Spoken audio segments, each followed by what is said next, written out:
Rest in peace. So back when on a lot of these videos that my drill bits, I'm gonna leave those there. So we're working on.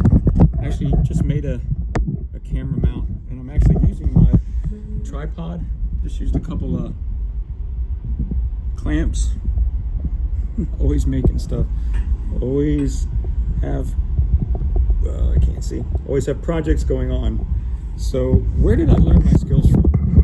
If you look over on the wall, zoom. Yeah. Okay, I'm not going to zoom in. Over on the wall, you'll see some old super bikes and stuff.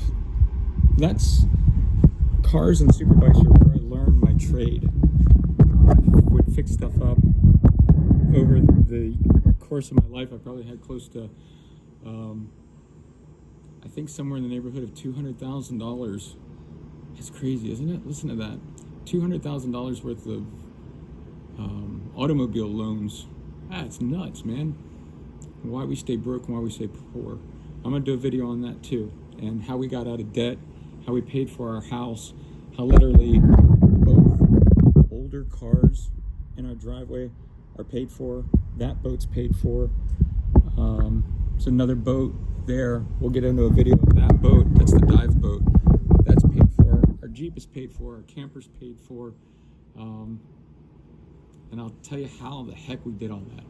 So I'm always kind of referencing this, and I'm going to get a video out of the way because I promised I would do a video a long time ago. Why I call. I'm going to look back and forth because I'm going to go over some topics on a board. Because after chemotherapy, you have a tendency of forgetting. You have a tendency of forgetting things unless they're written down in front of you. And over here you can kind of see University of Miami that I have it highlighted. Closer.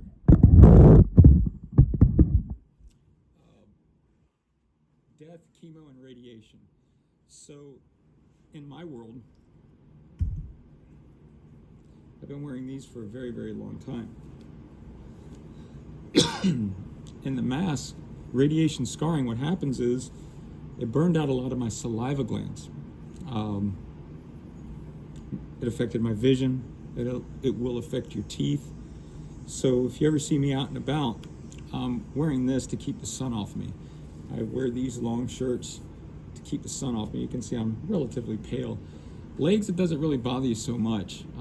The shirts are breathable. But today, I'm gonna be in your world. But during COVID, everybody had to start wearing these masks. You're in my world. I've been wearing them for almost 10 years. Doctors who are assholes. I remember the first time that I could not breathe. I was in our bedroom. I was going through chemo and radiation at the same time. I was working at a hospital of all things, right?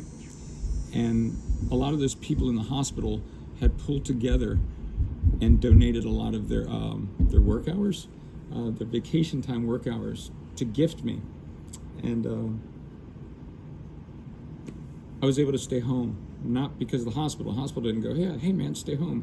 We're gonna take care of you. We're gonna pay for you some time off, and we'll find the money. And they had an organization there that actually ended up did I think $1,000 or something like that. That just you don't think about it, but you go to like the American Cancer Society and you think to yourself, well, these people are going to help you, and you go online and you say, hey, help. They're this big, huge corporation, and they don't help. They send you to websites that they say will help, like Salvation Army and churches in your neighborhood and stuff, and they don't help. Some Florida cancer specialist helped. There was a lady there by the name of Cheryl Belk Rogers. I went to her and I said, in fact, I was told I had to do my next round of chemotherapy, and I was like, I'm not doing my next round of chemotherapy. I can't do it. It was literally work or chemo. I know that a lot of people are faced with that. And I was in tears. And a nurse practitioner, they're smarter than doctors. first of all, at my new job, I walked away from a very large corporation. I was an internal auditor. I was responsible for $1.5 million a month as the internal auditor, making sure that the funds were all there. And I went to a new job at this hospital, and a nurse practitioner had a high and tight, new haircut. Man, looked sharp for the new job, shaved. It didn't look like I look now. This is the result of what radiation does to you. But she grabbed my hand. She goes, "Hey, what's up with this? You know, they check you out and check you over and everything like that." And I said, "What's up with what?" And the way she looked at it, she's going through my face, right? She's going, "All right, you look good." Cough. She didn't do the grab cough, by the way. But she checked my lymph nodes and checked my back, made me touch my toes, and pants up. But she grabbed my finger. She goes, "This," and I had shaved, man, with a hard razor that morning, and there was a lump there, and I left that job because I was like, "This, man," couldn't. A tumor was on my carotid artery, blocking the blood flow to my brain. Never missed, out of those 5 years that I was with that large corporation, never missed any money, never lost a dime. F them. Because none of those people, not one of them, those guys, not one of them ever called up and said, "Hey, you good?" Not one. I don't care, because I'll tell you about life. So Diana Chismuth is her name, nurse practitioner. She saved my life. But I'm at the hospital. I'm working, and I'm barely scraping by 3 days. And you would think like all your workmates would like come together and be like, "Hey man, we got you." I was so struggling. I mean, I went from 220 pounds. I call it my cop weight. I'm a former cop. I don't miss that any more than you could throw knives at me. Don't miss it at all. And I want this to be a record of kind of like my struggle in life of how I got there. As a business owner years before, I'm 50 right now in this video. And I didn't think I was going to make 50. And I'm going to get to that process right behind me real quick. But asshole doctors.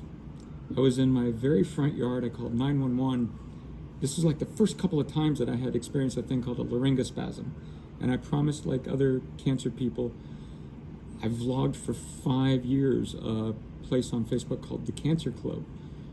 And one day I just deleted it. And I messaged everybody that was on there. I had people who were dying going, "Hey man, just stay strong," and this and that. Very few family members. It's so weird. It's so bizarre. Very few family members like rallying for you. And it cut, man. It hurt. It killed you.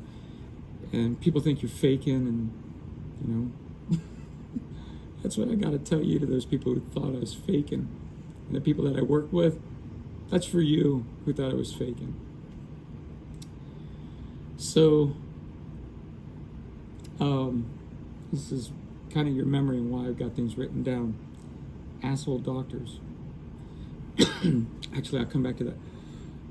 One day in the house, my wife and I's favorite television show was The Walking Dead. I found it one night by accident. I saw the first episode with Rick and the horse scene where he's coming out of the hospital and gets out of there. I think it was the first or second episode. And so I used to like pretend like I was a zombie. We do that silly shit with our wives, where we jump out and scare them and grab their leg out and stuff. We're like that. We do that stuff. We've done it 18 years, been together.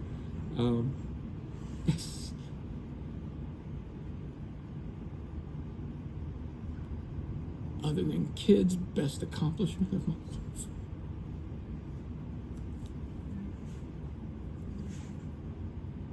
And she stuck by me through everything, man. She stuck by me through all of the hard shit. So I said I'd always do this video. And it's been like a long time coming that maybe I was afraid to do it. But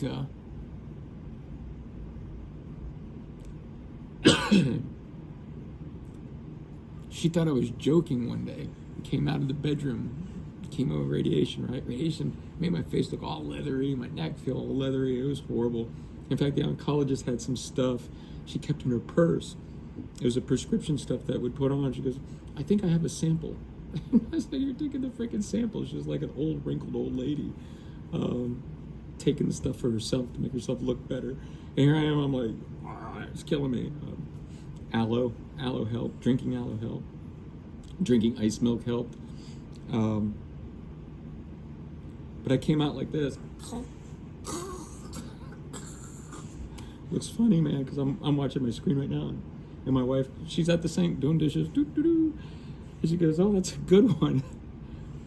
And lights are going out. I mean, like with a fade, and all of a sudden everything goes from here, and I'm starting to see stars. It's called a laryngospasm. A laryngospasm. So what happens is your vocal cords look like this, and radiation scarring leaves one of mine on this side lazy, and the other one works. So when I'm talking, it vibrates. This one kind of just hangs out, I guess what you call it.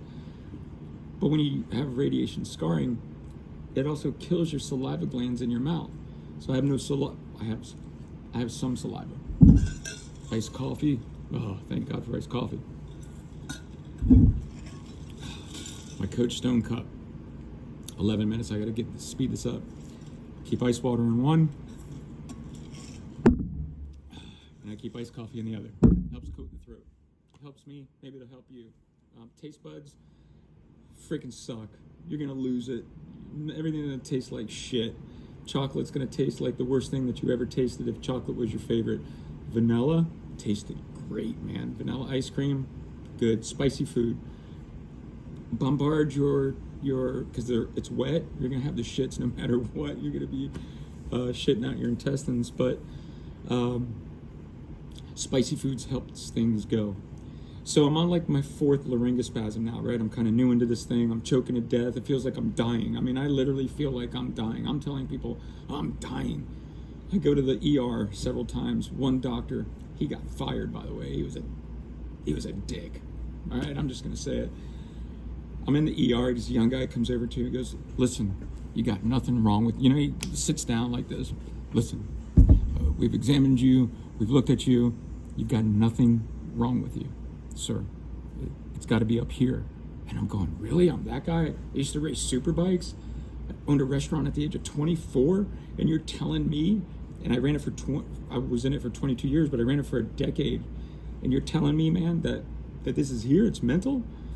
I wanted to grab that guy by the throat right there and just squeeze as hard as I can and show him what it felt to choke and go, this is what it feels like. Sounds mean, but it's the truth.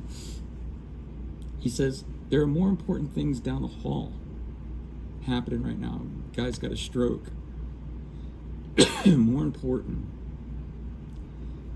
4th time, EMS picks me up. I'm calling 911. My wife and I, we're not together during the day at all, whatever it be. She's out with the kids. And I come home, I'm by myself very rarely because you're afraid to be by yourself. You don't want to be by yourself. You'd rather be at work, in fact, because there's people around. If you start, they're there for you. Well, I called 911, said I'm walking to the hospital. I'm only about a mile away if I cut through the trees. Maybe 2 miles away if I do the right route on the road.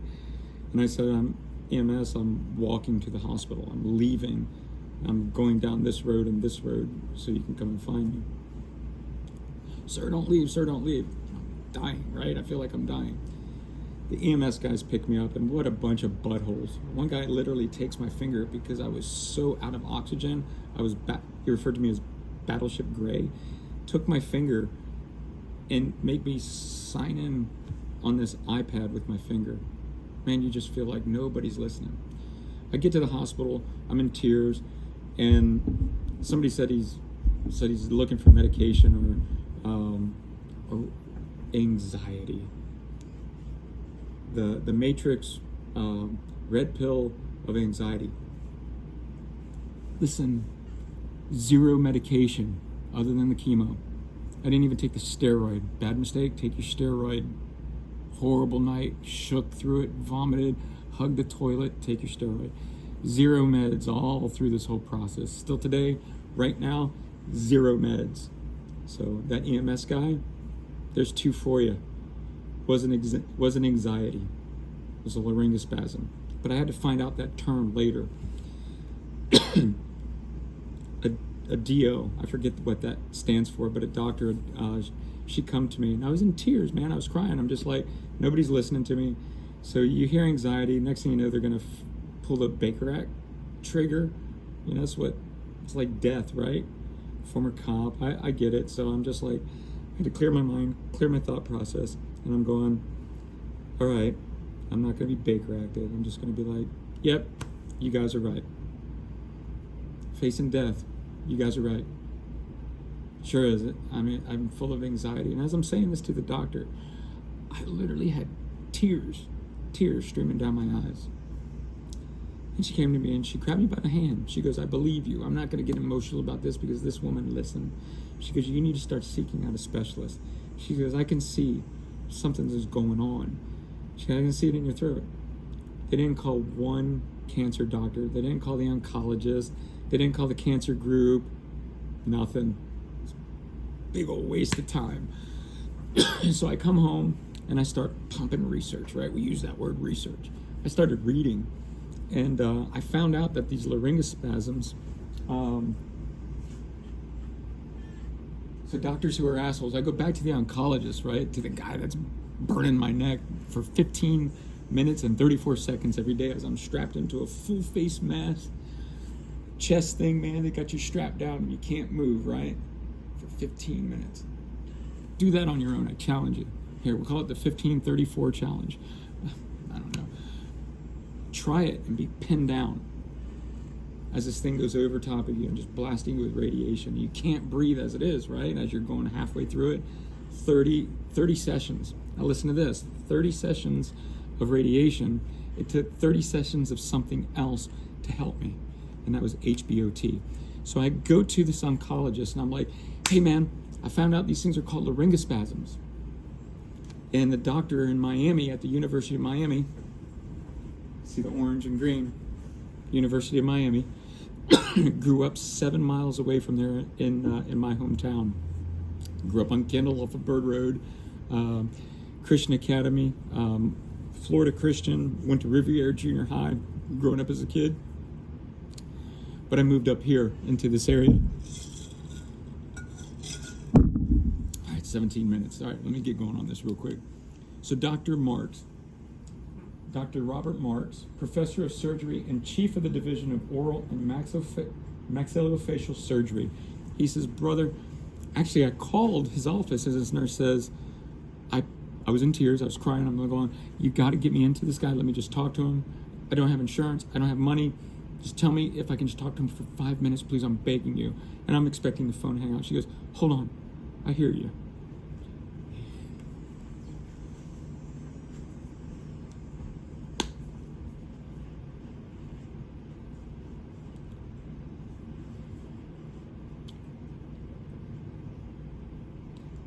Dr. Robert Marks saved my life. Nurse practitioners, another nurse got me to him, and he goes, listen, I want you to take your 2 fingers. So if you're going through this, you throat cancer guy right now, woman that you're going through, right, it'll help you get through it. Take your 2 fingers. If you feel like you're choking to death, it'll save your kids too, by the way, if they're choking on shit. I don't mean like a big chunk of apple. Push as hard as you can right underneath of your earlobes and push directly in. And I did this with Dr. Marks on the phone, former martial artist. And it relaxed.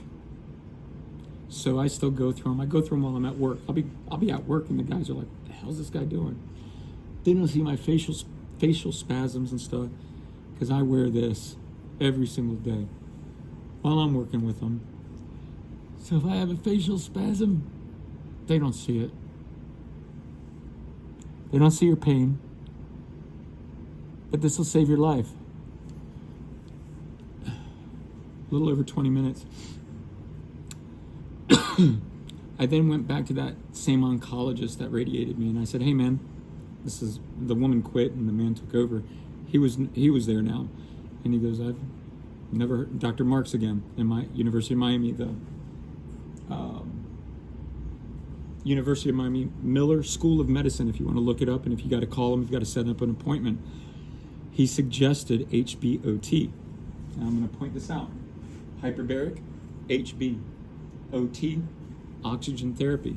So if you ever seen divers and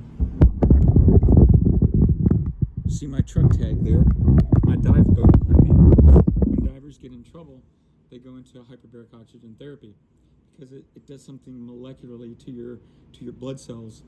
I sat in a tube with an old man that, listen to this, it's crazy. He stepped on a nail, he got an infection, and he had to lose a toe. Then he had to lose half of a foot from a nail, a damn nail. He got an infection. I would have been done on the toe. Then when you took half my foot, I'm out. This guy was the sweetest old man that sat next to me with a bubble mask on as we dived down, and we're doing our dives in this HBOT tank. And the nurses are there, and they're great, man. They're awesome people. This is over in Fort Myers. And Doctor's cool over there. I wish I had his name written down. I'm sorry I don't. But drop me a message if you need it. I'll get it to you. If not, look them up in your area. There's HBOT everywhere. And this guy then had to get half of his leg removed. So I'm sitting with another guy over here. I mean, think about that. Toe, half of his foot, and then half of his leg. And the guy's like, look at me, man. I look like this. And I feel like I'm dying, right? And here's this guy who's like the greatest spirit, this old guy, man. Just like, hang tight, Michael. You're going to be all right. And you become friends with these people in this tube that are going through hell. And they're dying. That's why they're there. They want to get healed and they want to get fixed. None of us wanted a fucking pill. Another guy, I looked at him. He was freaking. This guy was freaking out. And we're at depth, and there's an exit door chamber, but it's a whole process to get somebody out who's freaking. And I looked at him, and I looked at him and said, I'm watching you. I was like, we do this in diving. And I said, it's going to be okay. I was like, just calm. And I kept, we would watch movies. You can watch movies in there. So it's about a 2-hour dive. I kept on looking over at him. He was to my left, laying in a stretcher. Our next session, he was not there. He didn't have what I had. He had something else going on in life. He had died. So it changed my life. It changed my perspective. I get up every day. Some days I sleep till 7. I try not to fight with my family, but that still happens. I don't mean my kids, that outer bullshit ring of your family. Fuck them too. You ain't got time for that shit. Build the camper. Build the boat. Don't go in debt. I'll tell you how I got out of debt. I'm gonna make sure I got everything, and I'm not doing that now.